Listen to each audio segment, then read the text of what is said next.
Ang tahimik na asawa ay madaling gawing tanga.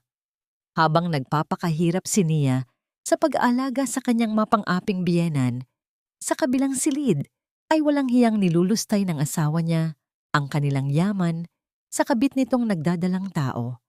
Ngunit tapos na ang pagiging martir. Ang bawat luhang pumatak ay papalitan niya ng bangungot na dudurog sa kanilang pagkatao. Sa larong ito ng kasinungalingan, sino ngayon ang tunay na talunan? Ang tahimik na asawa ay madaling gawing tanga. Habang nagpapakahirap si Nia sa pag-aalaga sa kanyang mapang-aping biyenan, sa kabilang silid ay walang hiyang nilulustay ng asawa niya ang kanilang yaman sa kabit nitong nagdadalang tao. Ngunit tapos na ang pagiging martir. Ang bawat luhang pumatak ay papalitan niya ng bangungot na dudurog sa kanilang pagkatao. Sa larong ito ng kasinungalingan, sino ngayon ang tunay na talunan? Ang boring ng asawa mo, babe. Buti na lang nandito ako at ang baby natin para pasayahin ka. Sinundan ng boses ni Clara ng isang pamilyar na tawa, ang tawa ni Doña Carmen na tila musika sa pandinig ng mga traidor.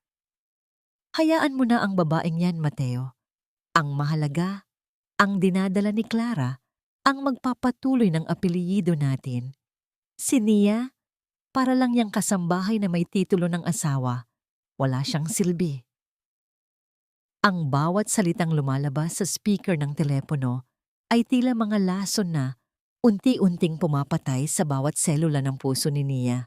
Nakatitig siya sa kawalan, habang ang kanyang mga kamay ay dahan-dahang gumagalaw sa pagtatahi ng isang nalaglag na butones sa mamahaling polo ni Mateo. Iyon ang paboritong polo ng kanyang asawa, ang polong laging maingat na pinaplansa ni Nia tuwing umaga upang masiguro na kagalang-galang ang anyo nito sa mga kliyente. Sa gitna ng kaisipang yon, naramdaman niya ang matulis na dulo ng karayom na bumaon ng malalim sa kanyang hintuturo. Hindi siya dumaing, hindi niya binawi ang kanyang kamay. Nanatili siyang nakatulala habang pinagmamasdan ang isang maliit at pulang butil ng dugo na lumabas mula sa kanyang balat bago ito tuluyang humalik sa puting tela ng polo. Isang mantsa, isang permanenteng marka ng pagtataksil sa gitna ng kanyang pagsasakripisyo. Tila tumigil ang pag-ikot ng mundo para kay Nia. Ang silid na dati ay itinuturing niyang santuwaryo ng kanilang pag-iibigan ay biglang naging isang malamig at madilim na kabaong. Ang bawat dekorasyon, ang amoy ng paboritong pabango ni Mateo sa hangin, at ang malambot na kama kung saan sila nangako ng katapatan sa isa't isa. Lahat ay tila nagbago ng anyo at naging saksi sa kanyang kahihiyan. Narinig niya ang pagbukas ng pinto ng banyo. Lumabas si Mateo na may dalang tuwalya, masayang humuhuni ng isang masiglang himig na tila ba ang mundong ginagalawan niya ay puno ng kaligayahan. Ni hindi niya napansin ang asawang nakaupo sa gilid ng kama, ang asawang hawak-hawak pa rin ang karayom at ang polong may mantsa ng dugo. Nia, tapos na ba yan? Bilisan mo naman. Baka malate ako sa dinner meeting ko.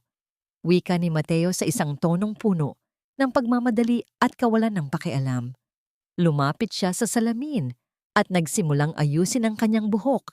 Hindi man lang tiningnan ang maputlang mukha ng kanyang asawa. Dahan-dahang ibinaba ni Nia ang polo. Ang kanyang lalamunan ay tila punong-puno ng tuyong buhangin, mahapdi at mahirap lunukin. Gusto niyang sumigaw. Gusto niyang itanong kung gaano na ba katagal siyang ginagawang tanga. Kung kailan pa naging mas mahalaga ang ibang babae kaysa sa 5 taon nilang pagsasama. Ngunit walang tunog na lumabas sa kanyang mga labi. Ang tanging naririnig niya ay ang mabilis at marahas na tibok ng kanyang sariling puso na tila isang tambol na nagbabadya ng digmaan. Okay ka lang ba? Para kang nakakita ng multo dyan. Dagdag ni Mateo habang sinusuot ang kanyang relo. Isang mabilis na sulyap ang ibinigay niya kay Nia. Isang sulyap na walang bakas ng pagmamahal, kundi puno ng inip at iritasyon. Tumayo si Nia nang hindi tumitingin sa kanyang asawa. Inilapag niya ang polo sa ibabaw ng kama, ang bahagi ng tela na may dugo ay maingat niyang itinago sa ilalim ng tupi. Tapos na, Mateo. Tapos na ang lahat. Bulong niya sa isang boses na halos hindi marinig. Good. Sige, mauna na ako. Huwag mo na akong hintayin. Baka gabihin ako sa meeting. Sagot ni Mateo bago mabilis na kinuha ang polo at lumabas ng silid nang hindi man lang lumingon. Naiwang mag-isa si Nia sa katahimikan ng silid. Ang bawat segundo ng katahimikang yon ay tila isang mabigat na pasanin na dumadagan sa kanyang balikat. Humakbang siya patungo sa banyo at tiningnan ang kanyang sarili sa salamin. Ang mga mata niyang dati ay puno ng pag-asa at kislap ay ngayon ay tila dalawang malalim na balon ng pighati. Kinuha niya ang baso ng tubig sa lababo at dahan-dahang ibinuhos ang laman nito sa kanyang mga kamay, pilit na hinuhugasan ang tuyong dugo sa kanyang daliri. Ngunit kahit anong kuskus niya, ang hapdi sa loob ng kanyang dibdib ay hindi nawawala. Ang bawat salita ni Doña Carmen at ang bawat tawa ni Clara ay paulit-ulit na umaalingaw-ngaw sa kanyang isipan, tila isang sumpa na ayaw siyang tantanan. Sapat na ba ang 5 taon ng pagiging masunurin para ganito ang maging kapalit? Sapat na ba ang paglunok ng lahat ng pangiinsulto ng kanyang biyenan para lamang mapanatili ang kapayapaan ng kanilang tahanan? Nilingon ni Nia ang pinto kung saan huling nakita ang anino ng kanyang asawa. Isang malamig na ngiti ang dahan-dahang gumuhit sa kanyang mga labi. Isang ngiting hindi nakakaabot sa kanyang mga mata. Hindi na siya ang Nia na nakilala nila. Ang bawat butil ng pag-ibig na itinanim niya sa loob ng 5 taon ay lanta na. At ang tanging natitira ay ang tuyong lupa ng katotohanan. Hanggang kailan pa niya kakayanin na harapin ang mga bukas na alam niyang puno ng kasinungalingan? At sa sandaling humarap siya sa kanyang biyenan bukas ng umaga, paano niya itatago ang apoy na unti-unting lumalamon sa kanyang pagkatao? Ang gabi ay mahaba, at sa ilalim ng kadiliman, isang panibagong Nia ang nagsisimulang mabuo. Isang Nia na hindi na basta-basta mapapatumba ng kahit anong sampal ng tadhana. Ano ba itong pinaluto mo, Nia? Parang pagkain ng aso. Wala ka nangang silbi sa bahay na ito. Pati pagluluto, hindi mo pa maayos. Ang matalas na boses ni Doña Carmen ay tila isang latigo na humahagupit sa katahimikan ng umagang iyon. Nakatayo si Nia sa gilid ng mahabang hapagkainan, suot ang kanyang simpleng apron, habang pinagmamasdan ng biyenan na padaskol na ibinababa ang kubyertos. Ang sikat ng araw na pumapasok sa malalaking bintana ng dining room ay hindi sapat upang magbigay ng init sa nanunuyot na pakiramdam ni Nia. Maaga siyang gumising upang ihanda ang paboritong adobo ni Mateo. Maingat niyang pinili ang mga sangkap, tinitiyak na ang bawat timpla ay sakto sa panlasa ng kanyang asawa at ng matandang babaeng laging naghahanap ng mali sa kanya. Ngunit sa harap ni Doña Carmen, ang pagmamahal ay laging nagmumukhang dumi. Inay, masarap naman po ang luto ni Nia. Mahinang pagtatanggol ni Mateo habang patuloy sa pagsubo. Ngunit hindi man lang niya tiningnan ang kanyang asawa. Ang kanyang boses ay walang laman. Isang obligadong sagot na tila ba ayaw lamang niyang maabala ang kanyang tahimik na pagkain. Masarap? Mateo, anak, masyado kang mabait. Kaya ka inaabuso ng babaeng yan. Tingnan mo nga ang hitsura niya. Para siyang lantang gulay. Paano ka gaganahan yan? Niyan, kaya siguro hanggang ngayon, tuyot pa rin ang sinapupunan niya. 5 taon na, Mateo. 5 taon na akong naghihintay ng apo, pero puro kabiguan lang ang ibinibigay niya sa pamilyang ito. Tumigil ang mundo ni Nia sa bawat salitang binitawan ng biyenan. Ang usapin ng pagkakaroon ng anak ay ang pinakamalalim na sugat na paulit-ulit na kinukuskos ng asin ni Doña Carmen.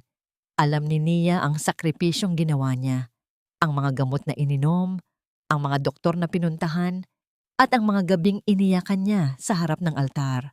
Pero sa bahay na ito, ang kanyang halaga ay nakadepende lamang sa kung makakapagbigay ba siya ng tagapagmana. Sorry po, Inay. Susubukan ko pong galingan sa susunod. Pilit na sagot ni Nia habang nakayuko at pilit na pinipigilan ng pagluha. Ang kanyang boses ay tila isang manipis na sinulid na malapit ng maputol. Susubukan, puro ka na lang susubukan. Huwag mong kakalimutan, Nia, na kung hindi dahil sa amin, nasa kangkungan na ang pamilya mo. Noong nadawit ang ama mong hudyat sa iskandalong yon, kami lang ang tumanggap sa'yo. Utang na loob mo sa amin ang bawat butil ng kanin na isinusubo mo ngayon. Kaya huwag kang magpapakita ng ganyang hitsura sa harap ko. Sa isang marahas na galaw, itinulak ni Doña Carmen ang platong puno ng adobo. Ang porselana ay dumausdos sa makinis na lamesa bago ito tuluyang bumagsak sa sahig. Ang tunog ng pagkabasag nito ay tila isang pagsabog sa pandinig ni Nia. Ang mainit na sarsa ng ulam ay tumalsik sa puting sahig, humalo sa mga piraso ng basag na pinggan. Nanatiling tahimik si Mateo. Hindi man lang siya tumayo upang pigilan ang kanyang ina. Sa halip, kumuha lamang siya ng tissue at pinunasan ang kanyang bibig. Nia, ayusin mo na lang yan. Inay, huwag na kayong magalit. Baka tumaas ang blood pressure nyo. May mahalaga pa tayong aasikasuhin mamaya. Dahan-dahang lumuhod si Nia sa malamig na sahig. Sa bawat pagpulot niya ng mga basag na porselana, naramdaman niya ang matatalas na dulo nito na tila ba tumutusok din sa kanyang dignidad. Nakita niya ang kanyang sariling refleksyon sa makintab at itim na sapatos ni Mateo. Isang babaeng nakaluhod, durog, at tila isang alipin sa sarili niyang tahanan. Habang maingat niyang pinupunasan ang sarsa sa sahig, naramdaman niya ang titig ni Doña Carmen na puno ng pagkamuhi at tagumpay. Ang matanda ay tila nasisiyahan sa bawat pagpapakumbaba ni Nia. Bilisan mo riyan, Nia. May espesyal na bisitang darating mamaya. Gusto ko, malinis ang bawat sulok ng bahay na ito at magsuot ka ng maayos, hindi yung para kang nagluluksa sa buhay. Huling hirit ni Doña Carmen bago tumayo at marangyang lumabas ng silid. Sumunod si Mateo sa kanyang ina ni hindi man lang nag-iwan ng isang salita ng pag-alo para sa kanyang asawa. Ang tunog ng kanilang mga hakbang na papalayo ay tila isang mabigat na pintong sumasara sa pag-asa ni Nia. Naiwang mag-isa si Nia sa gitna ng silid, hawak ang isang basahan at ang mga labi ng isang nasayang na umaga. Sa gitna ng kanyang paglilinis, napansin niya ang isang maliit na piraso ng porselana na gumiit sa ilalim ng kanyang kuko. Hindi niya ito agad tinanggal.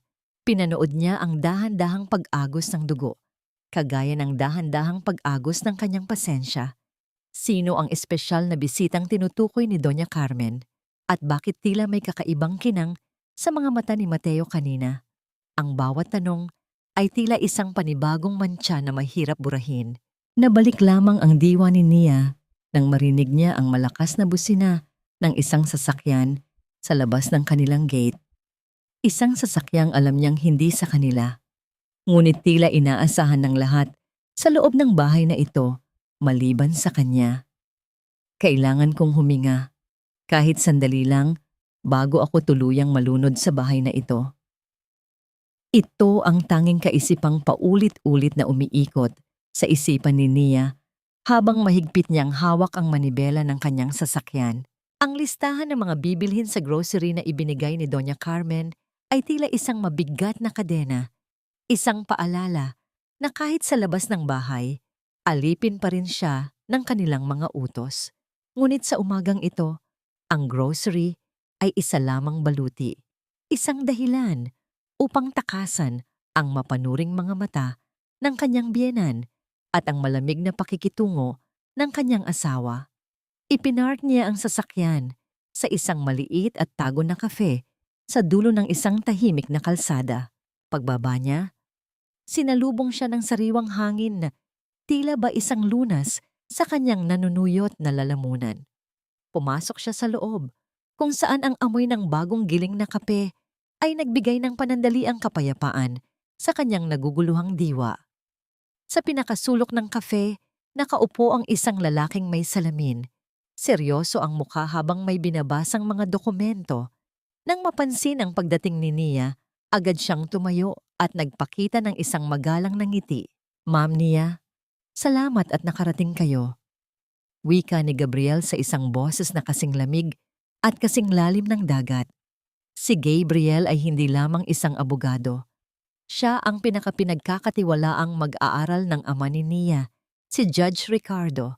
Sa mga mata ni Gabriel, nakita ni Nia ang isang bagay na matagal na niyang hindi nararamdaman sa loob ng sarili niyang tahanan, ang paggalang. Salamat, Gabriel. Pasensya ka na kung kailangan pa nating magkita ng palihim, sagot ni Nia habang dahan-dahang nauupo sa tapat ng lalaki. Ang kanyang mga kamay ay hindi mapakali. Tila ba natatakot na may biglang sumulpot na kakilala ni Doña Carmen sa bawat sulok. Hindi na nagpaligoy-ligoy pa si Gabriel. Inilapit niya ang isang makapal na brown envelope kay Nia. Inimbestigahan ko ang mga bank records na hiningi niyo. Tama ang hinala niyo, Nia. Hindi lamang pagtataksil sa inyong pagsasama ang ginagawa ni Mateo. Dahan-dahang binuksan ni Nia ang sobre. Ang bawat pahinang binabasa niya ay tila isang panibagong saksak sa kanyang puso.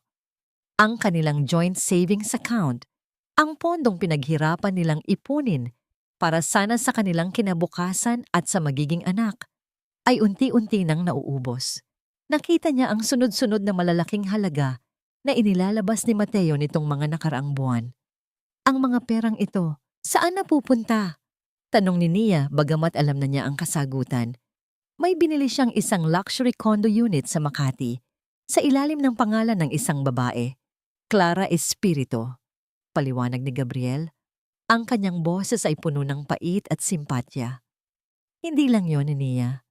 May mga dokumento rin akong nakuha na nagpapatunay na unti-unti niyang inililipat ang mga shares mo sa kumpanya patungo sa pangalan ng kanyang ina.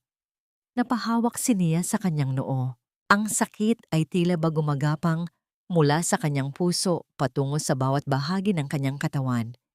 Ang lalaking pinagkatiwalaan niya, ang lalaking inalagaan niya sa loob ng 5 taon, ay hindi lamang siya ipinagpalit sa iba.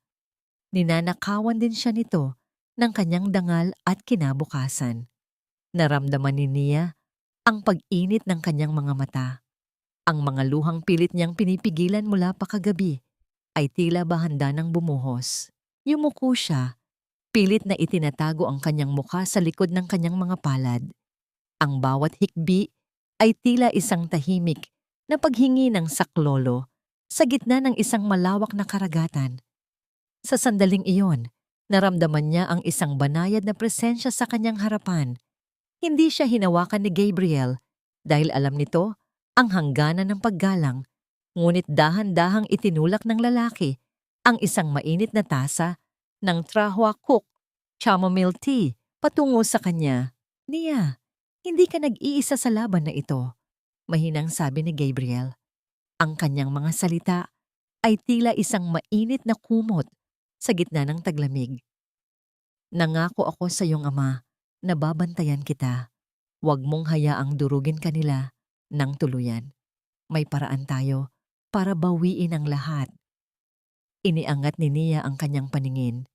Sa kabila ng labo ng kanyang mga luha, nakita niya ang determinasyon sa mga mata ni Gabriel. Isang munting kislap ng pag-asa ang naramdaman niya sa gitna ng kadiliman. Anong kailangan kong gawin? Sa ngayon, magpanggap ka lang. Hayaan mo silang isipin na kontrolado ka pa rin nila. Habang abala sila sa kanilang mga plano, dahan-dahan nating bubuuin ang bitag para sa kanila. Pero kailangan mong mag-ingat, Nia. May mas malalim pa silang plano tungkol sa mga shares mo na hindi pa natin lubos na nauunawaan. Isang bagay na tinatawag nilang Project N. Ang babala ni Gabriel ay tila isang malamig na hangin na dumaan sa batok ni Nia. Project N? Ano pa ang kayang gawin ng mga taong itinuturing niyang pamilya? Nagpaalam si Nia kay Gabriel, bitbit ang mga dokumentong nakatago sa ilalim ng kanyang upuan sa sasakyan. Nang makarating siya sa harap ng kanilang gate, bumalik ang bigat sa kanyang dibdib.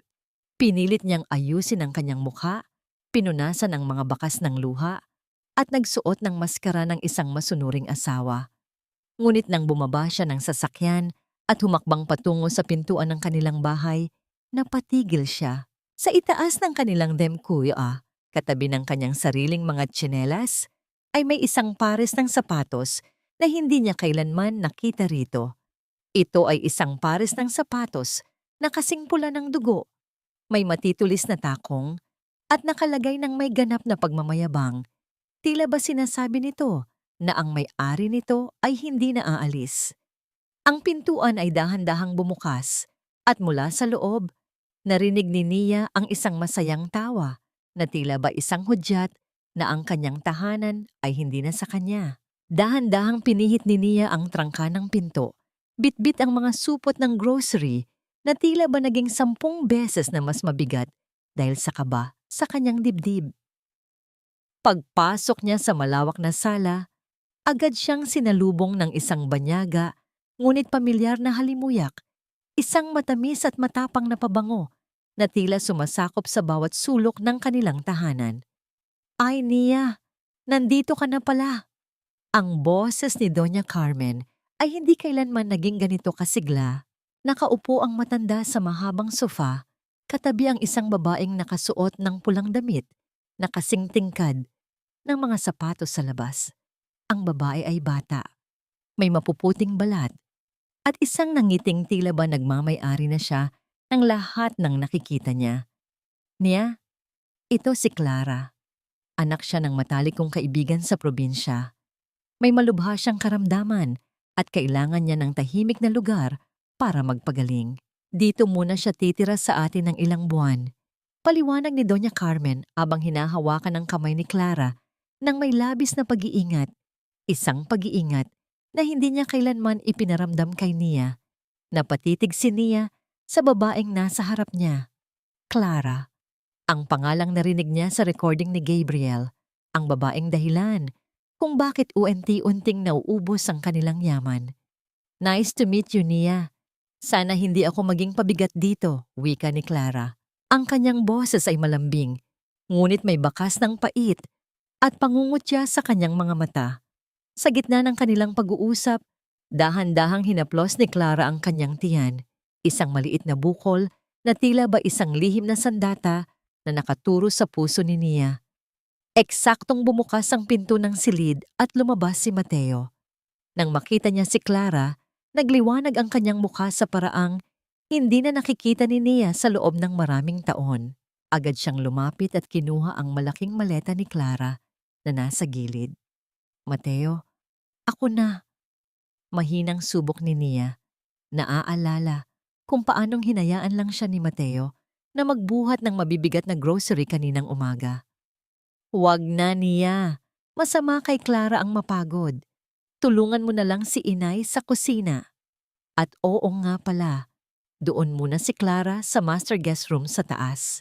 Ipalipat mo na lang ang mga gamit mo doon sa maliit na silid sa tabi ng laundry area." Utos ni Mateo nang hindi man lang tumitingin sa kanyang asawa. Ang kanyang boses ay puno ng awtoridad. Tila ba ang desisyong yon ay napag-usapan na nilang lahat, maliban kay Nia. Naramdaman ni Nia ang panlalamig ng kanyang mga kamay. Ang master guest room ay ang pinakamagandang silid sa bahay. Ang silid na pinaghirapan niyang ayusin noong lumipat sila rito. Ngayon, ibinibigay ito sa babaeng sumisira sa kanyang buhay. Pero Mateo, yung silid na yon, Nia, huwag ka nang magreklamo. Bisita natin si Clara at may sakit siya. Matuto ka namang magpakita ng malasakit. Sabat ni Doña Carmen sa isang matalas na tono. Wala nang nagawa si Nia, kundi ang tumango at tumungo sa kusina. Habang abala siya sa pag-aayos ng mga binili, narinig niya ang tawanan ni Mateo, Doña Carmen at Clara sa kabilang silid. Ang tunog ng kanilang saya ay tila ba isang marahas na musika na nagdiriwang sa kanyang pagkatalo. Nang lumubog ang araw, nakita ni Nia si Clara na rorang pumasok sa silid-aklatan ni Mateo habang wala ang kanyang asawa. Sinundan niya ito ng tingin mula sa dilim ng pasilyo. Nakita niya ang mabilis na pagbukas ni Clara sa isa sa mga drawer ng mesa ni Mateo at ang pagpasok doon ng isang makapal na puting sobre Bago ito mabilis na lumabas at bumalik sa kanyang silid. Isang lihim na dokumento na tila ba may malaking kinalaman sa Project N na binanggit ni Gabriel. Sumapit ang malalim na gabi. Nakahiga si Nia sa maliit at masikip na kama sa tabi ng laundry room, nakikinig sa bawat tunog ng bahay.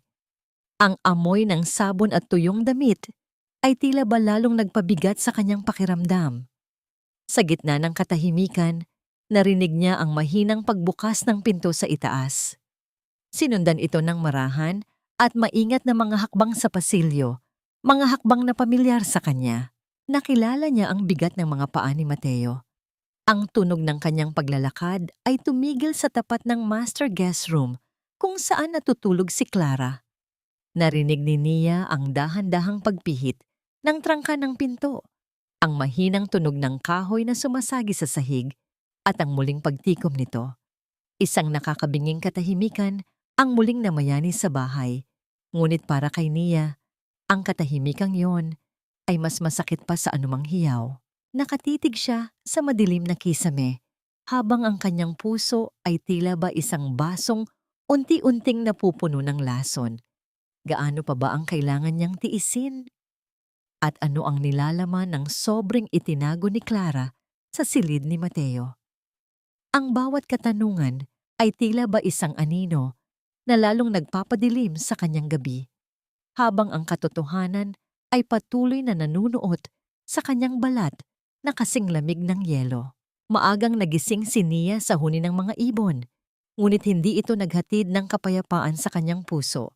Sa halip na ang malambot na yakap ni Mateo ang sumalubong sa kanya, ang malamig at mamasamasang amoy ng laundry room ang pumuno sa kanyang mga pandama. Ang bawat bahagi ng kanyang katawan ay masakit mula sa pagtulog sa manipis na kutsyon, ngunit kailangan niyang bumangon. May mas mahirap na tungkuling naghihintay sa kanya ngayong umaga. Sa kusina, ang usok mula sa kumukulong sabaw ng tinola ay tila ba sumasabay sa bigat ng kanyang hininga. Maingat niyang hiniwa ang mga sangkap para sa talamas na pampalakas ng katawan. Isang pagkaing inutos ni Mateo na ihanda niya para kay Clara. Ang kulo ng sabaw sa loob ng kaldero ay hindi kasing init ng galit na pilit niyang ikinukubli sa ilalim ng kanyang maputlang mukha. Nia, dalian mo naman. Gutom na ang apo ko. Pasigaw na utos ni Doña Carmen habang marangyang naglalakad patungo sa hapagkainan. Kasunod nito ay si Mateo, na tila ba isang bodyguard na nakaalalay sa bawat hakbang ni Clara. Dahan-dahang inilapag ni Nia ang mangkok sa harap ng dalaga. Sa isang iglap, nagbago ang anyo ni Clara. Bigla itong humawak sa kanyang leeg at tila ba nasusuka. Mateo, ang amoy, parang lumaang manok na ginamit niya. Nasusuka ako. Agad na nagdilim ang mukha ni Mateo. Nia! Ano bang klaseng karne ang binili mo? Hindi mo ba alam na maselan ang lagay ni Clara? Sinadya mo ba ito para saktan siya? Yumuko si Nia. Ang kanyang mga daliri ay mahigpit na nakakapit sa gilid ng kanyang apron. Pasensya na, Mateo. Sariwa ang manok na yan. Baka dahil lang sa paglilihi ni Clara. Huwag mo akong idahilan niyang paglilihi. Tamad ka lang talaga at walang malasakit. Sabat ni Doña Carmen habang padaskol na itinutulak ang mangkok palayo. Ang ilang patak ng mainit na sabaw ay tumalsik sa kamay ni Nia, ngunit hindi siya kumibo. Ang bawat hapdi sa balat ay tila ba nagpapatatag sa kanyang determinasyon. Pasensya na po muli. Ipagluluto ko na lang siya ng bago. Mahinang sagot ni Nia sa isang tonong puno ng pagsuko. Ngunit sa likod ng kanyang mga nakabababang paningin, ang kanyang isipan ay malinaw at matalas. Ang kanyang pagiging masunurin ay hindi natanda ng kahinaan, kundi isang maskara para sa kanyang susunod na hakbang. Nang matapos ang agahan at abala ang lahat, sa panonood ng telebisyon sa sala, sinamantala ni Nia ang pagkakataon. Alam niyang ito na ang oras. Dahan-dahan siyang umakyat patungo sa silid-aklatan ni Mateo. Ang bawat hakbang niya sa sahig na kahoy ay tila ba isang tibok ng pusong nagnanais ng katarungan. Maingat niyang pinihit ang trangka ng pinto. Tinitiyak na walang anumang tunog na makakakuha ng atensyon. Sa loob ng silid, sinalubong siya ng amoy ng lumang papel at tabako. Agad siyang lumapit sa computer ni Mateo. Nanginginig ang kanyang mga kamay habang isinasaksak ang maliit na USB drive na ibinigay ni Gabriel. Ang liwanag mula sa monitor ay tumama sa kanyang mukha, tila ba nagbibigay ng pag-asa sa gitna ng dilim. Mabilis niyang hinanap ang mga dokumento. Doon, sa isang sulok ng desktop, nakita niya ang isang folder na may pangalang Project N. Ang kanyang puso ay tila ba gustong lumabas sa kanyang dibdib sa bilis ng tibok nito. Sinimulan niyang i-copy ang mga file. Ang asul na progress bar sa monitor ay tila ba naglalakad ng napakabagal. 70%, 75%. Bigla, narinig niya ang isang pamilyar na tunog mula sa pasilyo. Ang mabibigat na yabag ng gotjay ni Doña Carmen. Papalapit ito. Ang bawat tunog ng takong na tumatama sa sahig ay tila ba isang orasang nagbibilang ng kanyang huling sandali. 78%. Naramdaman ni Nia ang malamig na pawis na dumadaloy sa kanyang likod. Ang anino ng kanyang biyenan ay dahan-dahan ng anino sa ilalim ng pinto. Ang kamay ni Nia ay mahigpit na nakahawak sa USB, handang bunutin ito sa anumang sandali. Mabilis na pinindot ni Nia ang eject sa monitor habang ang tunog ng pagpihit ng trangka ng pinto ay tila ba isang hatol ng kamatayan sa kanyang pandinig. Sa isang iglap, hinablot niya ang maliit na USB drive at isinilid ito sa loob ng kanyang medyas bago mabilis na kumuha ng isang basahan mula sa kanyang bulsa. Ang asul na liwanag mula sa screen ay dahan-dahang namatay, naiwan ang silid sa isang madilim at mapanganib na katahimikan. Anong ginagawa mo rito? Ang boses ni Doña Carmen ay puno ng hinala. Ang kanyang mga mata ay naniningkit habang tinititigan ang bawat kilos ni Nia.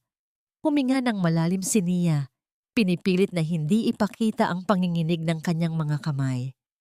Nililinis ko lang po ang mga kwadro, inay. Napansin ko po kasing maalikabok na ang larawan niyo ni Mateo noong bata pa siya. Dahan-dahan niyang pinunasan ang salamin ng isang frame na nakapatong sa mesa. Ang kanyang puso ay tila ba gustong kumawala sa bilis ng tibok nito. Mabuti naman at naisipan mong gumawa ng matino, sagot ng matanda habang pilit na hinahanap ang anumang mali sa loob ng silid. Huwag mong pakikialaman ang mga gamit ni Mateo. Alam mo namang ayaw niyang may humahawak sa mga dokumento niya, lalo na ang isang katulad mong walang alam sa negosyo. Sa isang huling matalim na tingin, tumalikod si Doña Carmen at lumabas, ngunit ang tunog ng kanyang gotjay ay tila ba nag-iwan ng isang bakas ng takot sa hangin. Nang masiguro niyang wala na ang biyenan, mabilis na lumabas si Nia at nagtuloy sa banyo sa ibaba. Ikinandado niya ang pinto at binuksan ang gripo ng malakas upang lunurin ang anumang tunog. Sa gitna ng ingay ng bumabagsak na tubig, kinuha niya ang kanyang telepono at tinawagan si Gabriel. Nakuha ko na, Gabriel. Bulong ni Nia. Ang kanyang boses ay nanginginig sa pagitan ng takot at tagumpay. May folder na ang pangalan ay Project N. Ano ba ang ibig sabihin nito? Nia, makinig ka sa akin. Ang boses ni Gabriel ay mahinahon ngunit puno ng seryosong babala. Huwag mo munang bubuksan ang mga files na yan sa loob ng bahay niyo. Ipadala mo sa akin ang encryption key kung mayroon. Sa ngayon, ang mahalaga ay ligtas ka. Nia, hindi ka nag-iisa sa laban na ito. Nandito ako. Lagi kitang babantayan. Sa sandaling iyon, ang init ng mga salita ni Gabriel ay tila ba isang lunas sa nanunuyot na puso ni Nia.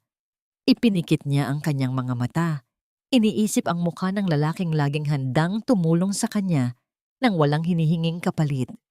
Isang maliit na kislap ng pag-asa ang naramdaman niya.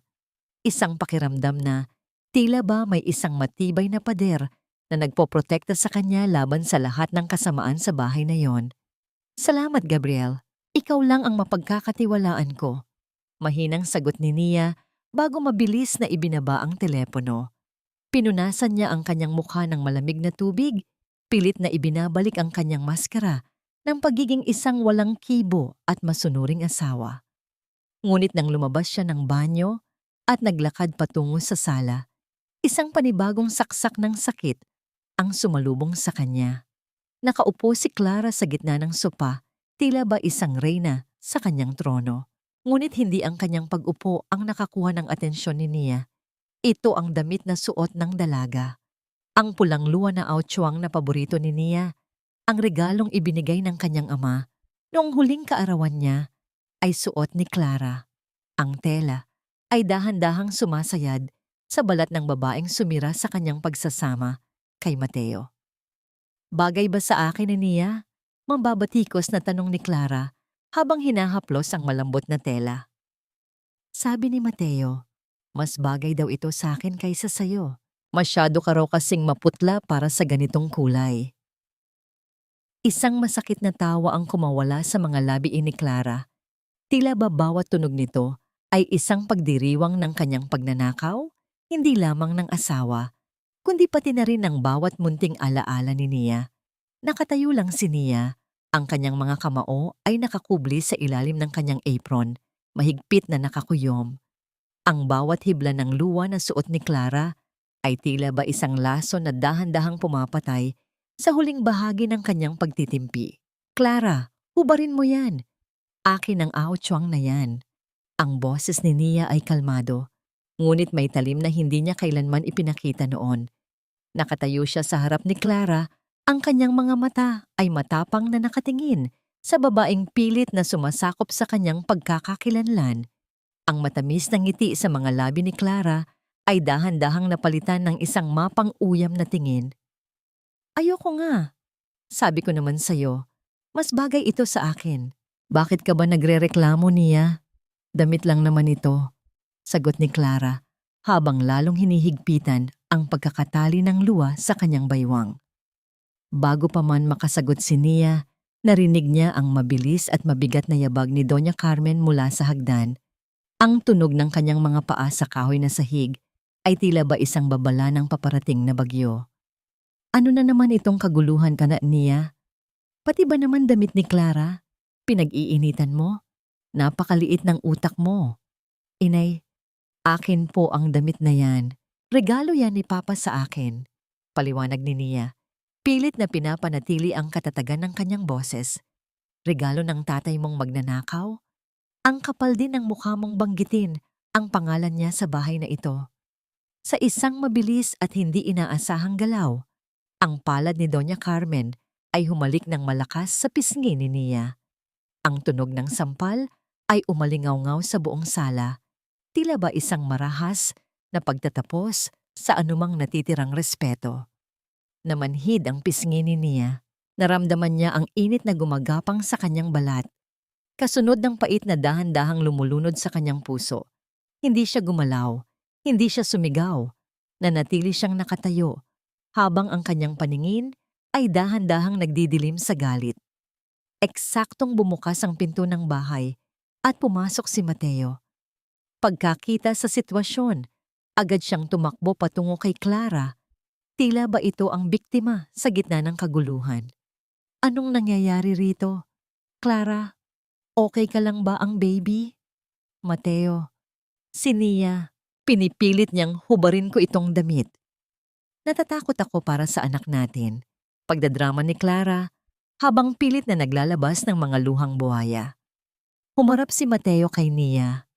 Ang kanyang muka ay punong-puno ng puot. Nia, wala ka na talagang ginawang tama. Humingi ka ng paumanhin kay Clara ngayon din. Hindi mo ba alam na maselan ang lagay niya? Gusto mo bang mapahamak ang anak ko? Mateo, sinampal ako ng inay mo nang dahil lang sa damit na ito. Mahinang sabi ni Nia. Ang kanyang boses ay nanginginig sa pagitan ng pait at kawalang paniniwala. Wala akong pakialam. Kasalanan mo dahil pinasakit mo ang ulo ni inay. Mag-sorry ka na o lalayas ka sa bahay na ito nang walang kahit na ano. Ang boses ni Mateo ay tila isang hatol na pumatay sa huling bahagi ng pag-ibig ni Nia para sa kanya. Dahan-dahang yumuko si Nia. Ang kanyang mahabang buhok ay tumakip sa kanyang namumulang pisngi. "Pasensya na, Clara. Hindi ko na uulitin," bulong niya. Ang bawat salita ay tila ba isang lason na kinakailangan niyang lunukin upang mabuhay. "Mabuti. Magtimpla ka ng gatas ni Clara at dalhin mo sa silid niya. At siguraduhin mong hindi ito masyadong mainit." Huling utos ni Doña Carmen bago sila tuluyang umakyat. Iniwan si Nia na mag-isa sa gitna ng sala. Nang masiguro niyang wala na sila, dahan-dahang itinaas ni Nia ang kanyang mukha. Walang luha sa kanyang mga mata.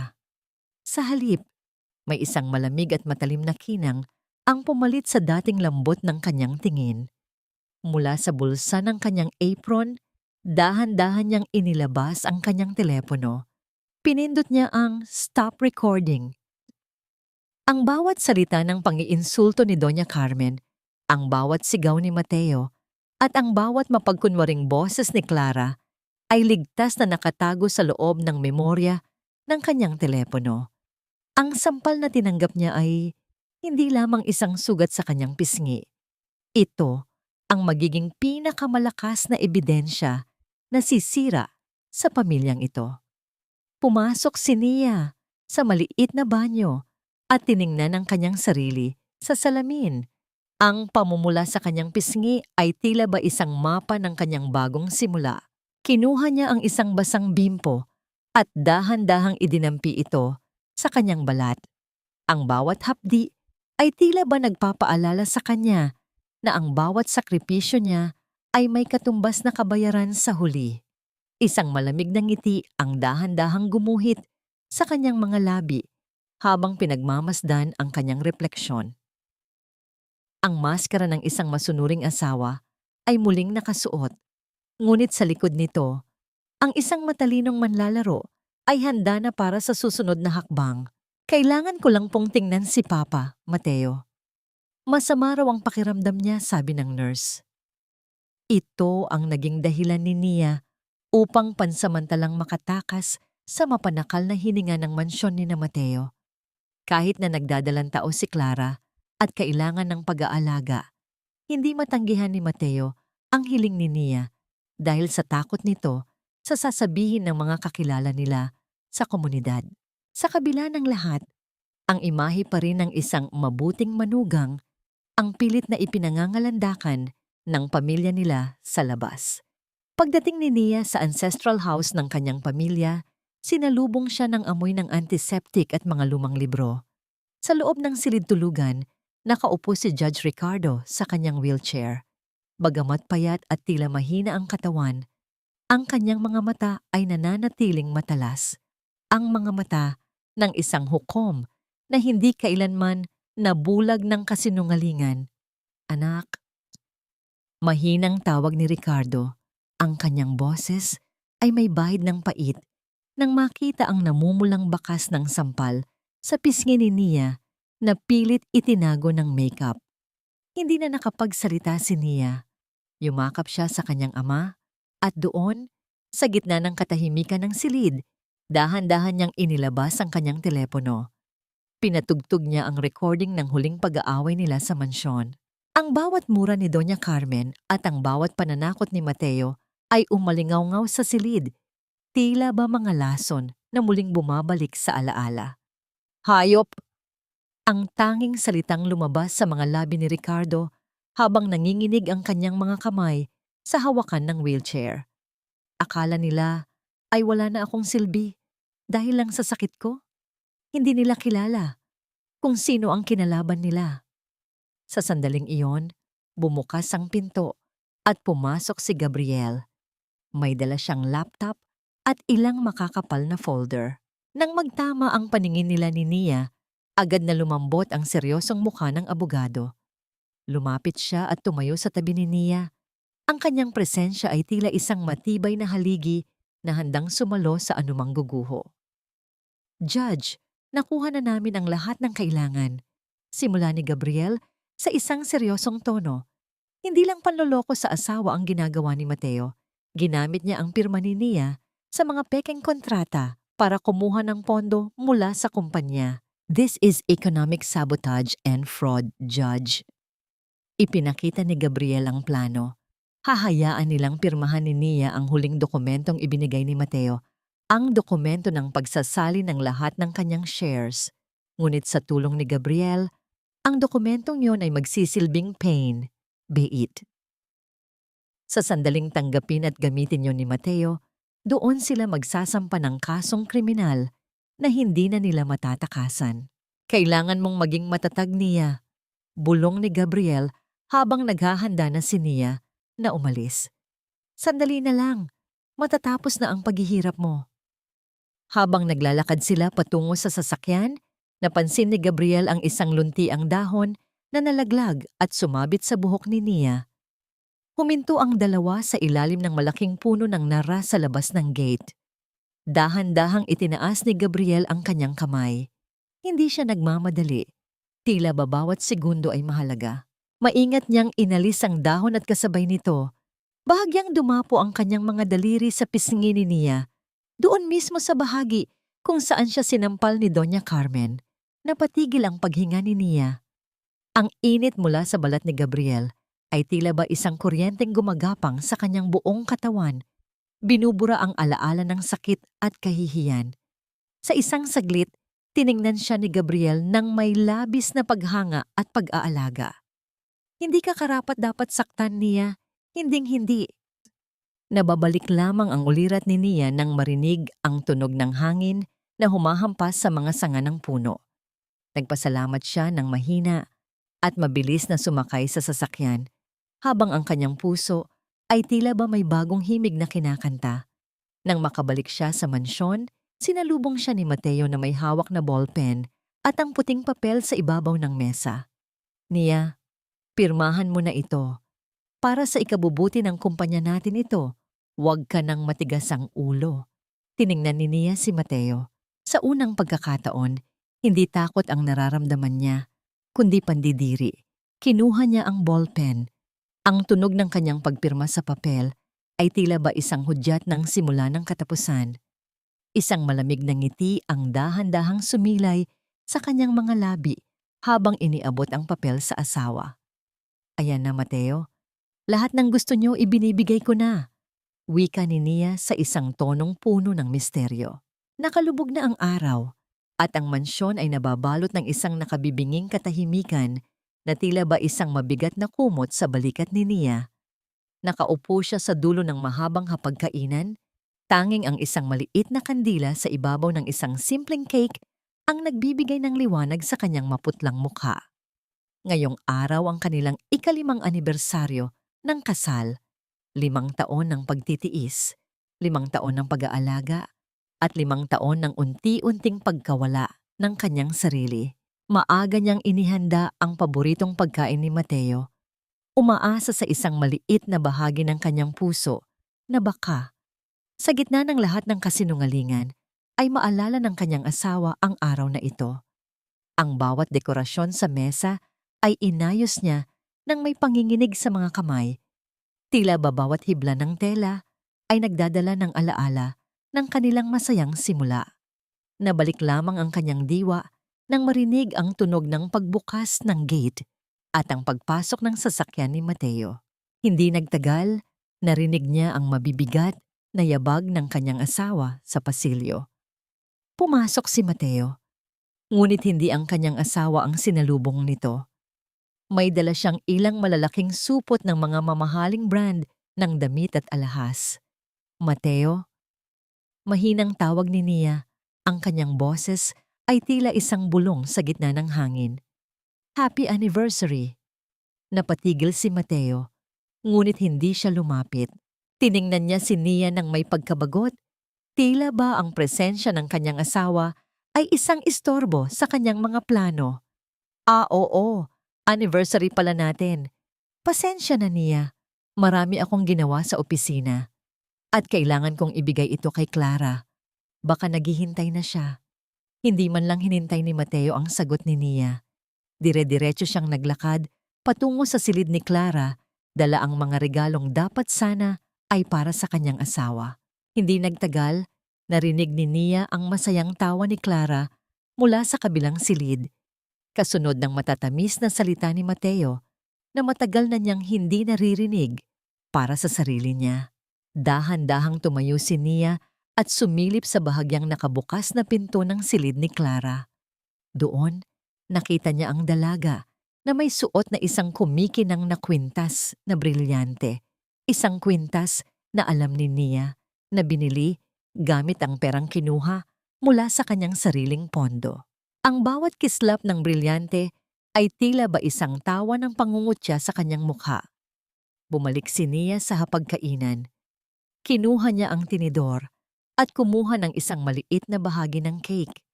Isinubo niya ito, ngunit ang tamis ng asukal ay tila ba naging mapait sa kanyang dila. Ang bawat nguya niya ay tila ba isang paglunok ng kanyang sariling dangal. Wala nang luhang lumabas sa kanyang mga mata. Ang lahat ng pait ay naging isang matigas na bato sa loob ng kanyang dibdib.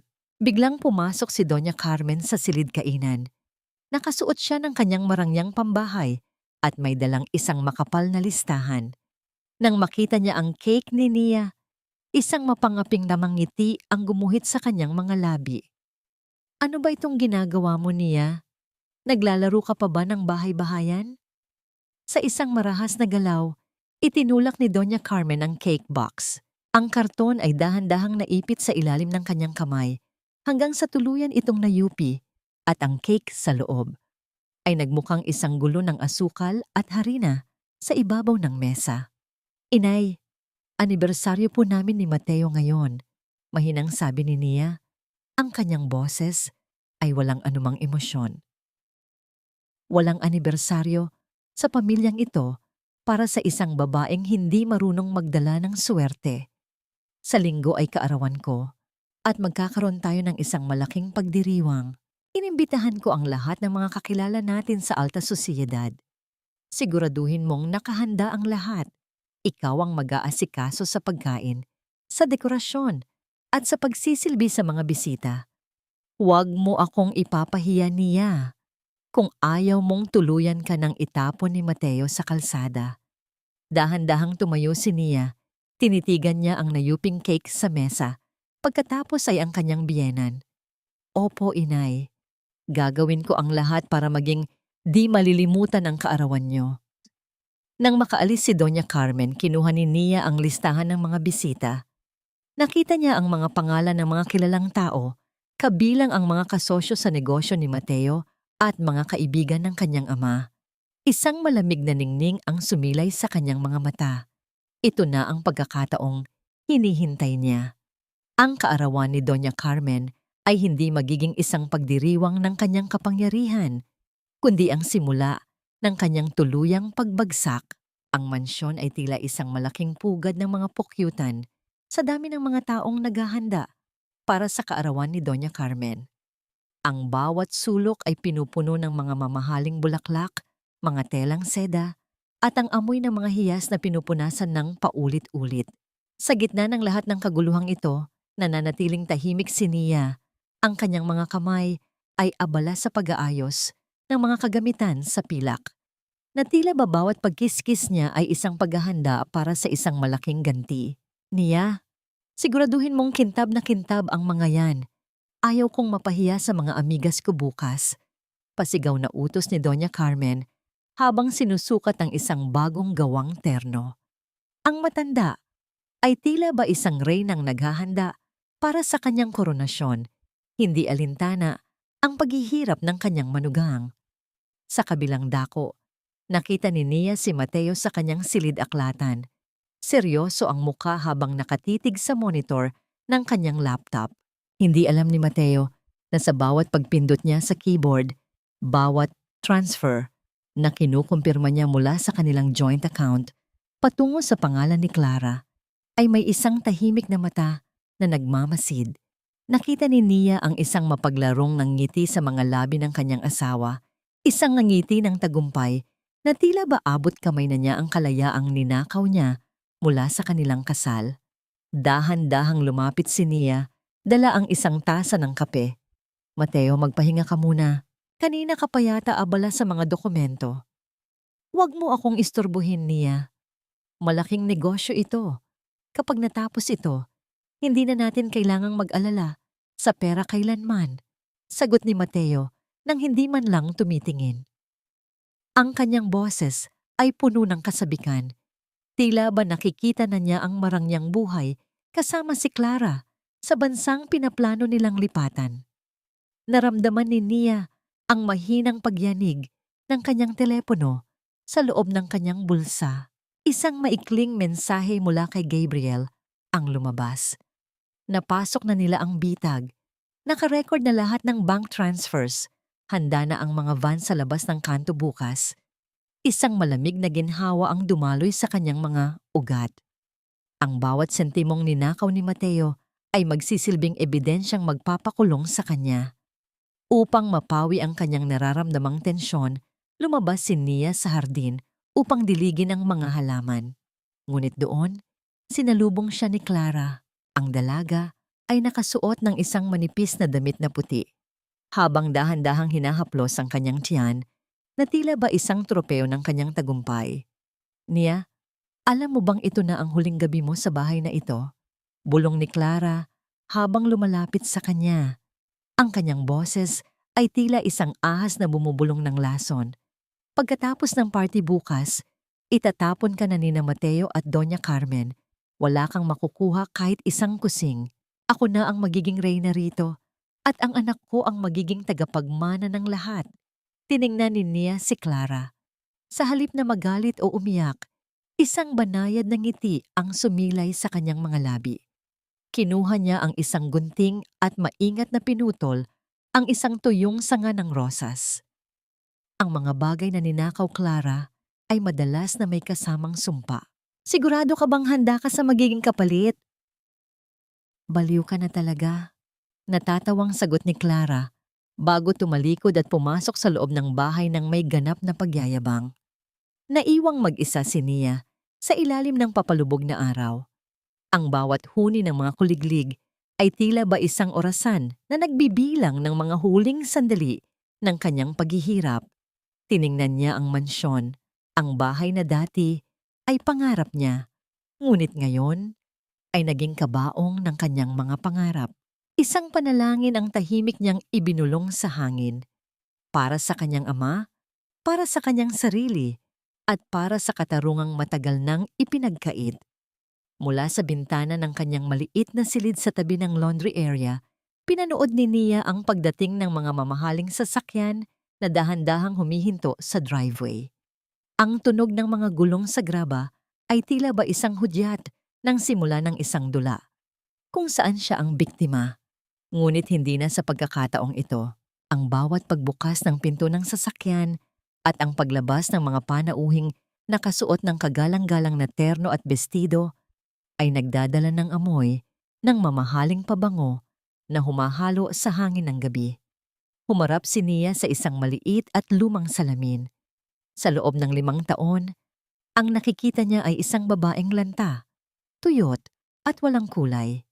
Ngunit ngayong gabi, iba ang kanyang anyo. Isinuot niya ang isang puting damit na yari sa pinakamahusay na sutla. Isang regalo mula sa kanyang ama na matagal niyang itinago sa ilalim ng kanyang baul. Ang puti ng damit ay tila ba isang liwanag sa gitna ng kadiliman ng kanyang silid. Bumabalot sa kanyang katawan ng may ganap na dignidad. Itinaas niya ang kanyang buhok sa isang maayos na ayos, inilalantad ang kanyang mahaba at maputing leeg. Nia, anong ginagawa mo pa dyan? Kanina ka pa hinihintay sa baba. Ang boses ni Doña Carmen ay umalingaw-ngaw mula sa pasilyo, kasunod ng mabilis na pagbukas ng pinto ng walang katok. Napatigil ang matanda nang makita ang kanyang manugang.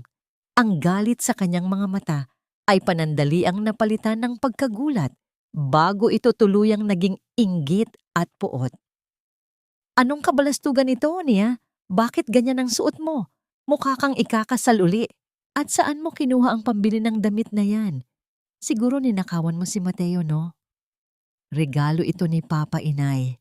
Mahinang sagot ni Nia. Ngunit ang kanyang tingin ay hindi natitinag.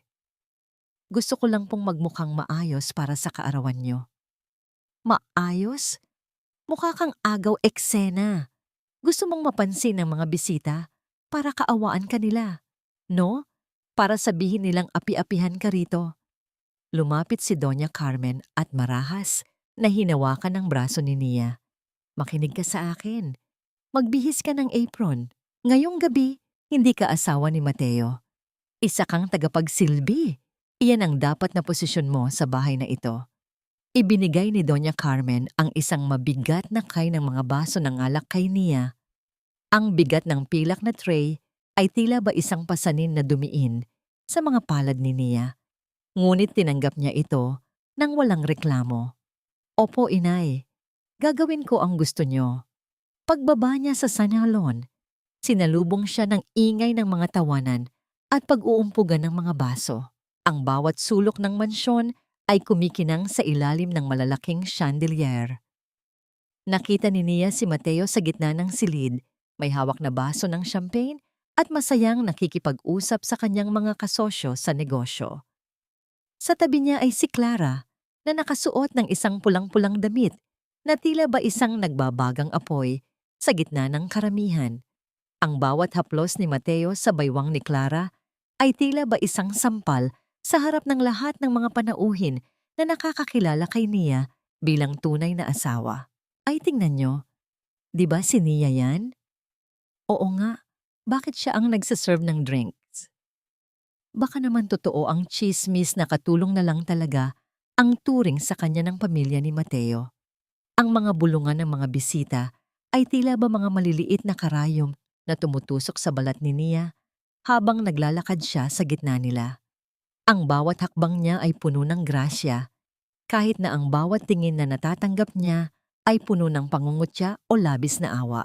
Ramdam niya ang panginginig ng kanyang mga binti, ngunit nanatili siyang matatag. Sa bawat baso ng alak na ibinibigay niya, isang tahimik na panalangin ang kanyang binibigkas. Sandali na lang, malapit na. Nabalik lamang ang kanyang ulirat nang makita ang isang lalaking nakasuot ng itim na suit na nakatayo malapit sa pinto ng kusina. Ang lalaki ay tila ba hindi bahagi ng mga bisita. Seryoso ang kanyang muka at may isang maliit na earpiece sa kanyang tainga. Nang magtama ang kanilang paningin, bahagyang tumango ang lalaki, isang hudyat na tanging si Nia lang ang nakakaalam ng kahulugan. Hindi pa man nakakahakbang si Nia, biglang ginalaw ni Clara ang kanyang siko ng may buong puwersa.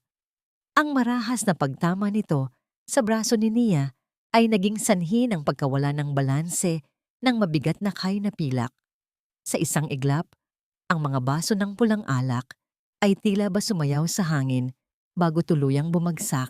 Ang tunog ng nababasag na kristal ay umalingaw-ngaw sa buong sanlon, tila ba isang hudyat na nagpatigil sa musika at sa tawanan ng mga panauhin.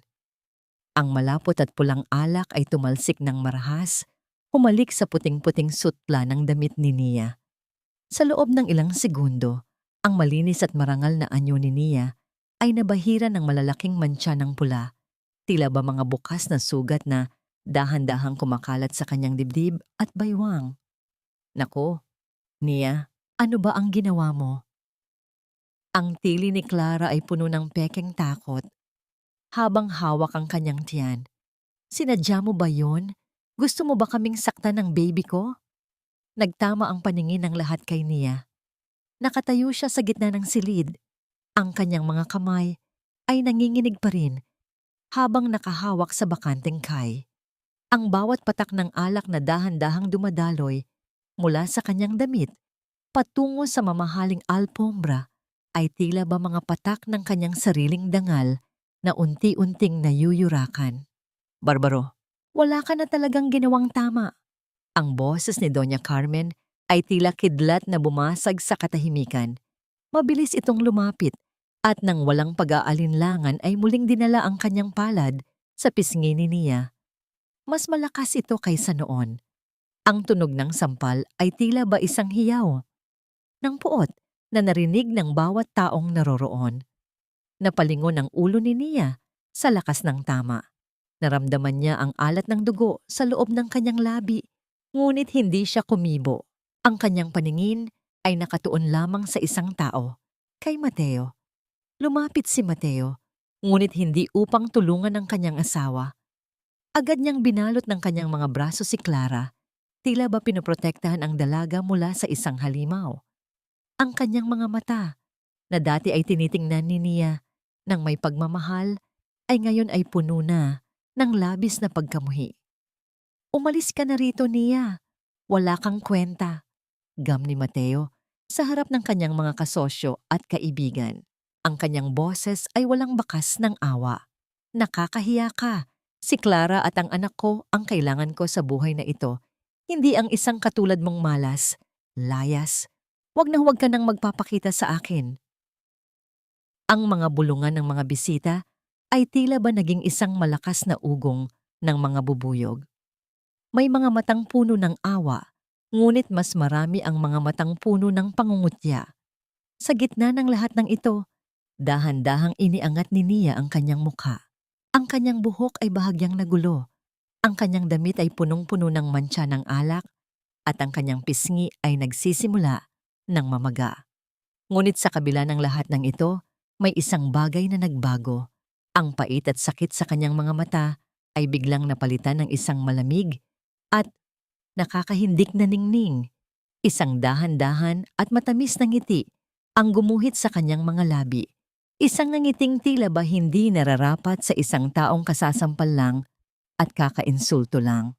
Ang kanyang katahimikan ay naging mas nakakatakot kaysa sa anumang sigaw. "Sigurado ka ba dyan, Mateo?" Ang boses ni Nia ay kalmado, halos malambing, ngunit may talim na tila ba kayang humiwa ng bakal. "Sigurado ka ba na si Clara at ang anak niyo ang kailangan mo ngayon?" Maging si Mateo ay napatigil sa kakaibang tono ng pananalita ni Nia. Ang kaba ay dahan-dahang gumapang sa kanyang batok, ngunit pinili niyang magmatigas. "Oo, siguradong sigurado ako. Wala kang puwang sa buhay namin." Tumango si Nia ng dahan-dahan. Ang bawat patak ng alak mula sa kanyang damit ay patuloy na bumabagsak sa sahig. Tila ba isang orasan na nagbibilang ng huling sandali ng kapangyarihan ni Mateo. Sa labas, ang tunog ng papalapit na koise ng mga pulis ay nagsisimula ng marinig, bagamat mahina pa. Ang malalaking pinto ng Sanhlon ay nanatiling bukas, na tila ba isang sugat na hindi na maaaring itago. Sa gitna ng liwanag na nagmumula sa labas, tumayo ang isang figura na nagpatahimik sa bawat bulong at bawat tawa sa loob ng mansyon. Si Judge Ricardo, ang ama ni Nia, ay hindi na ang lanta at may sakit na lalaking huling nakita ni Mateo. Nakasuot siya ng isang kagalang-galang na itim na terno. Tuwid ang pagkakatayo sa tulong ng kanyang tungkod, at ang kanyang mukha ay kasing tigas ng bato na simbolo ng katarungan. Sa likuran niya ay si Gabriel, may bitbit na isang makapal na folder at isang laptop, kasunod ang ilang lalaking nakasuot ng uniforme ng NBI at mga pulis. Ang tunog ng kanilang mga sapatos sa marmol na sahig ay tila ba isang marcha ng paparating na hatol. "Ricardo? Pero paanong..." Ang boses ni Doña Carmen ay nanginginig.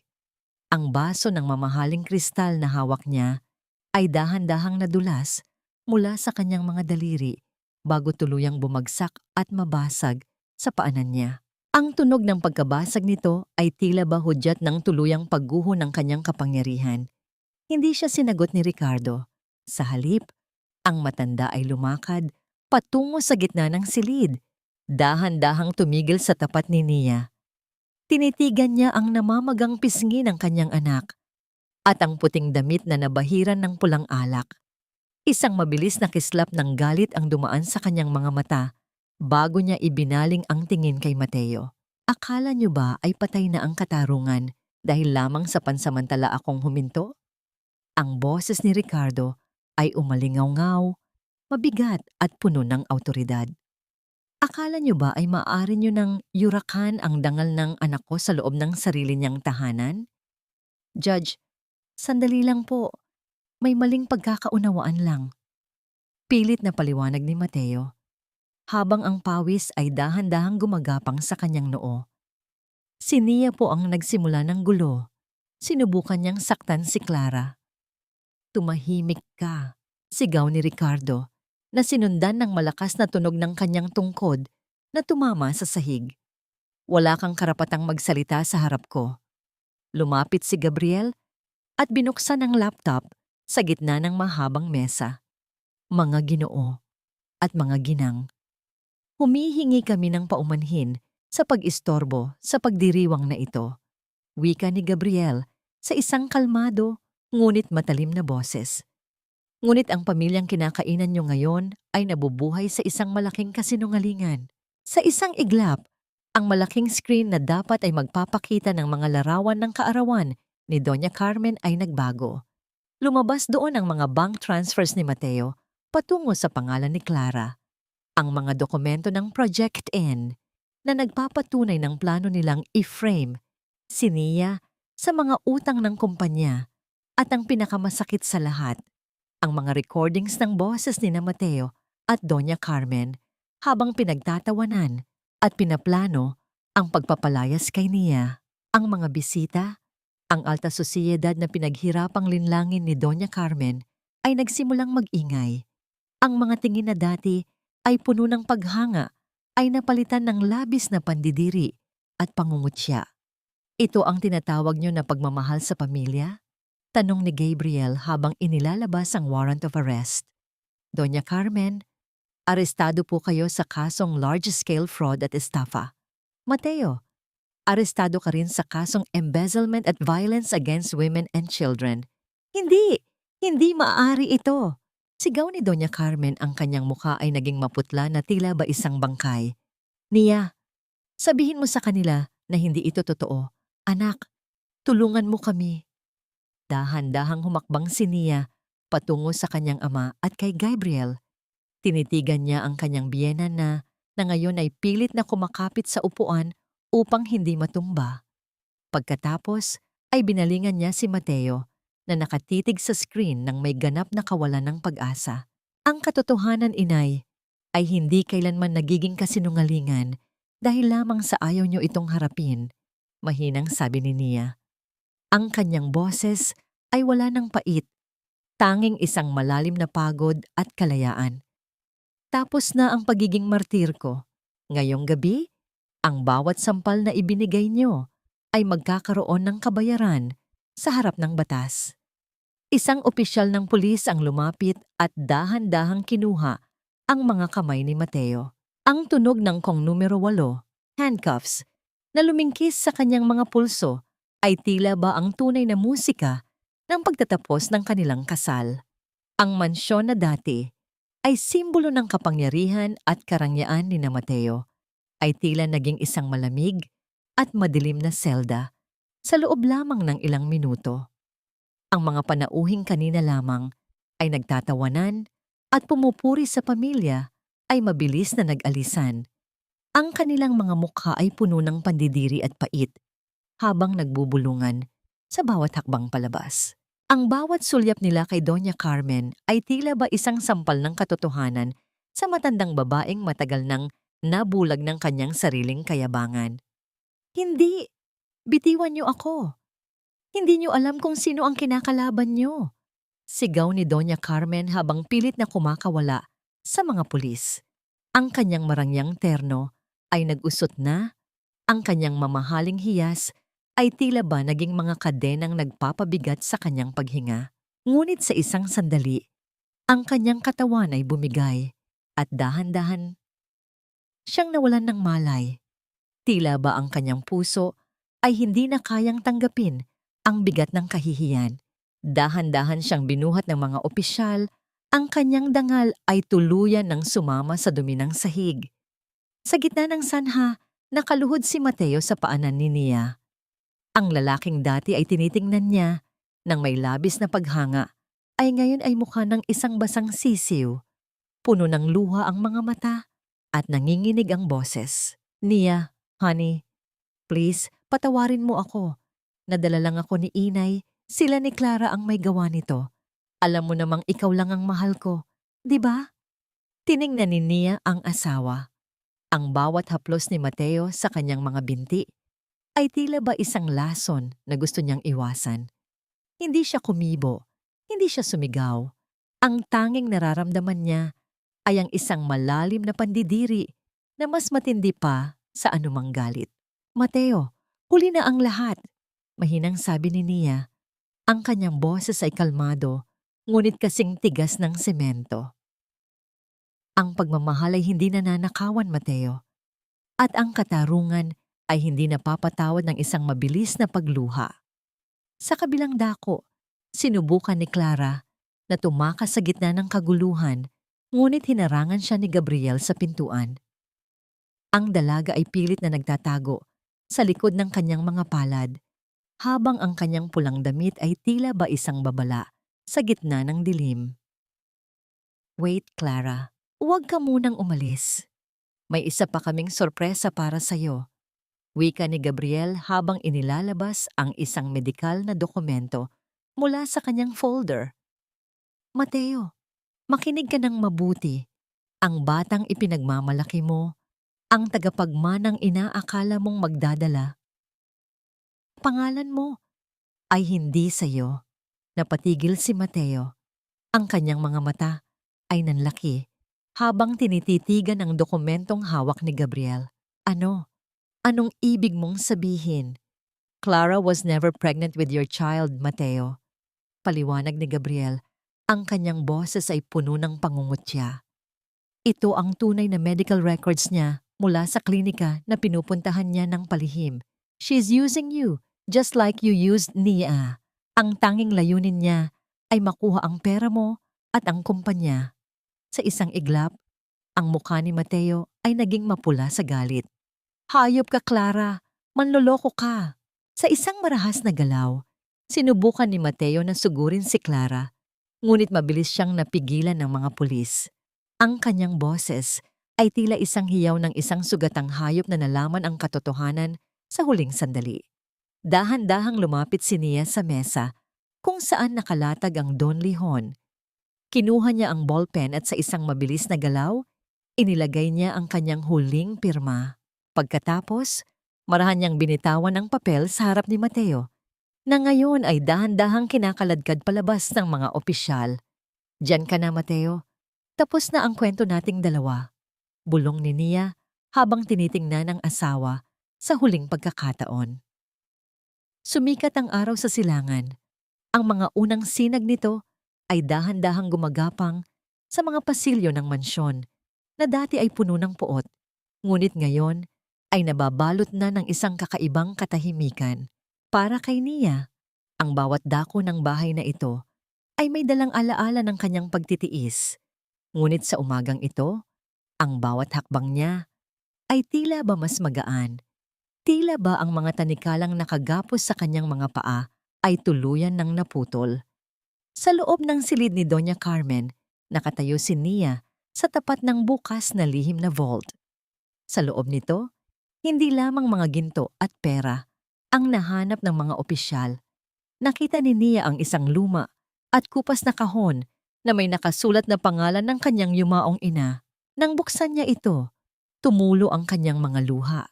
Hindi dahil sa pait, kundi dahil sa labis na pangungulila.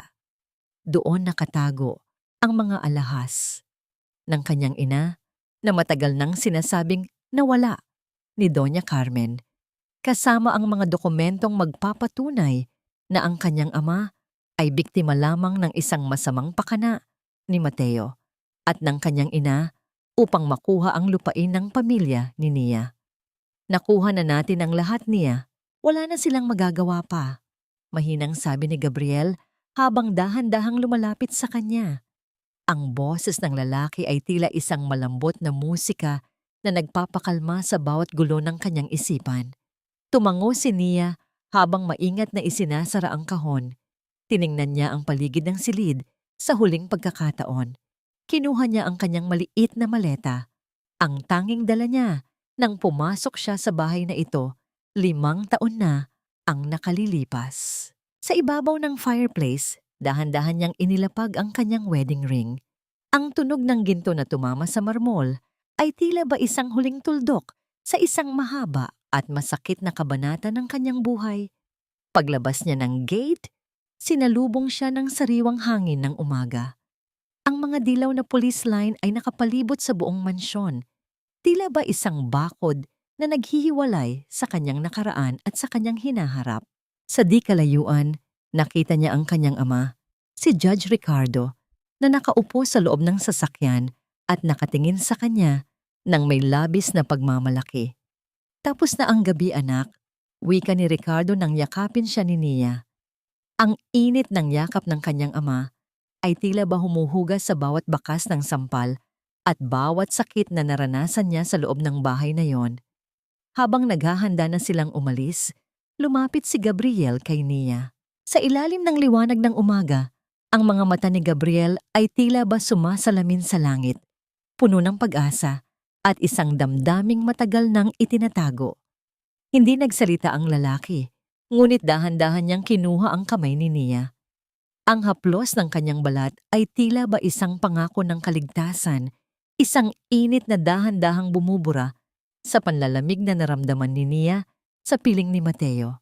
Tayo na, Nia, pabalik sa totoong buhay kung saan ikaw ang tunay na reyna.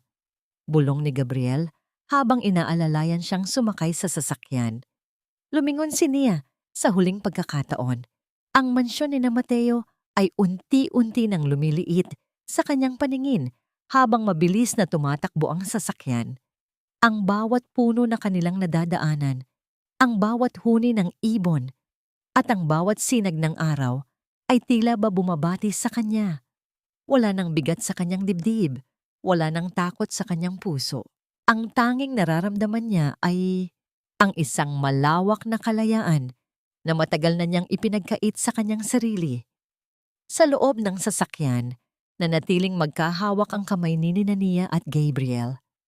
Isang tahimik na ugnayan na hindi nangangailangan ng maraming salita. Ang daan sa harap nila ay malayo pa. Ngunit sa unang pagkakataon, sa loob ng 5 taon, alam ni Nia na ang bawat hakbang niya ay patungo na sa isang lugar na puno ng liwanag, pag-ibig at tunay na kapayapaan. 1 taon ang mabilis na lumipas, tila ba isang hanging humampas at nagdala ng panibagong bango sa buhay ni Nia.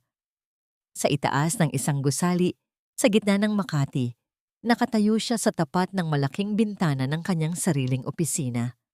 Ang sikat ng araw sa hapon ay dahan-dahang nagbibigay ng ginintuang kulay sa kanyang mukha, na ngayon ay wala ng bakas ng pagod o pait.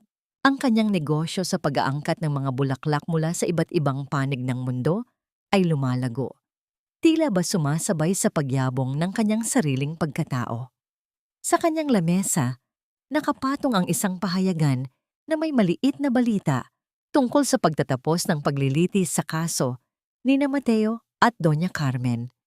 Ang hatol ay pinalna, maraming taon sa loob ng malamig na selda para sa panloloko at pagnanakaw. Ang mansyon na dati ay kanilang ipinagmamalaki ay naisubasta na upang bayaran ang mga utang na sila rin ang gumawa. Si Clara naman ay naglahong parang bula matapos mabulgar ang kanyang mga kasinungalingan. Dala ang kahihiyang habambuhay na niyang papasanin. Tiningnan ni Nia ang balita, ngunit walang galit o saya ang naramdaman niya. Ang tunay na kalayaan ay hindi ang makitang naghihirap ang mga nanakit sa'yo, kundi ang sandaling hindi na sila mahalaga sa iyong isipan. Hindi man niya masasabing pinatawad na niya ang lahat ng kanilang ginawa. Pinatawad na ni Nia ang kanyang sarili sa pananatili ng matagal sa isang relasyong walang halaga. Ang katahimikan sa kanyang puso ay ang pinakamalaking tagumpay na nakuha niya. Nabalik lamang ang kanyang diwa nang marinig ang mahinang pagbukas ng pinto. Pumasok si Gabriel, dala ang isang tasa ng mainit na trahwakuk, ang paborito nilang dalawa. Ang ngiti sa mga labi ng lalaki ay tila ba isang lunas na patuloy na nagpapahilom sa bawat sugat ni Nia. Workaholic ka pa rin, Nia. Baka nakakalimutan mong may dinner tayo kasama si Judge Ricardo mamaya. Biro ni Gabriel sa isang tonong puno ng paglalambing. Dahan-dahang lumapit si Nia at kinuha ang tasa. Ang init nito sa kanyang mga palad ay tila ba isang paalala ng bawat sandaling hindi siya iniwan ni Gabriel sa gitna ng unos. Salamat, Gabriel. Hindi ko nakakalimutan. Gusto ko lang tapusin itong huling order. Tumayo si Gabriel sa likuran ni Nia at dahan-dahang ipinatong ang kanyang mga kamay sa balikat nito. Isang banayad na masahe na nag-aalis ng bawat tensyon sa katawan ng dalaga. Pagkatapos, marahanyang iniyuko ang kanyang ulo at isinandal ang kanyang noo sa balikat ni Nia. Ang malapit na hininga ni Gabriel ay tila ba isang lihim na bulong ng pag-ibig at katapatan. Masaya ako para sa iyo, Nia. Masaya akong nakikita-kitang nakangiti ng totoo. Bulong ni Gabriel. Ipinikit ni Nia ang kanyang mga mata. Ninanamnam ang kapayapaang matagal niyang ipinagkait sa kanyang sarili. Ang bawat sampal, bawat luhang pumatak, at bawat gabing puno ng pighati ay naging mga hakbang lamang upang marating niya ang sandaling ito. Ang tunay na halaga ng isang babae ay hindi nasusukat sa haba ng kanyang pagtitiis, kundi sa tapang niyang bumangon at piliin ang kanyang sarili sa gitna ng lahat ng kasinungalingan. Ang dignidad ay hindi nakukuha sa pagsigaw, kundi sa tahimik na paghahanda at sa paninindigan sa katotohanan. Habang naglalakad silang magkahawak kamay palabas ng opisina, naramdaman ni Nia ang init ng kamay ni Gabriel na mahigpit na nakahawak sa kanya. Ang gabi ng kanyang buhay ay tapos na, at ang umagang ito ay hindi lamang isang bagong simula, kundi isang pangako na hinding-hindi na niya hahayaang muling mamatay ang liwanag sa kanyang puso. Ang bawat hakbang nila patungo sa elevator ay tila ba isang martsa patungo sa isang kinabukasang puno ng pag-asa. Wala nang takot, wala nang lihim. Tanging ang pag-ibig na nakabase sa respeto at katarungan ang nananatili.